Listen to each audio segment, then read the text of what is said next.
What if I told you that something as simple as leftover breadcrumbs could give your plants a secret boost? Stick around, because today I'll show you a gardening hack that will leave you absolutely stunned. Most of us throw breadcrumbs away without a second thought.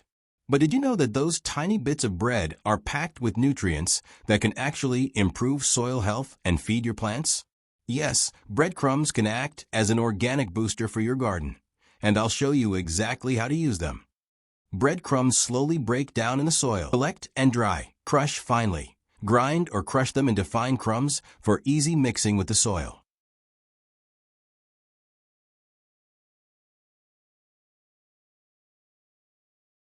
Apply at the base.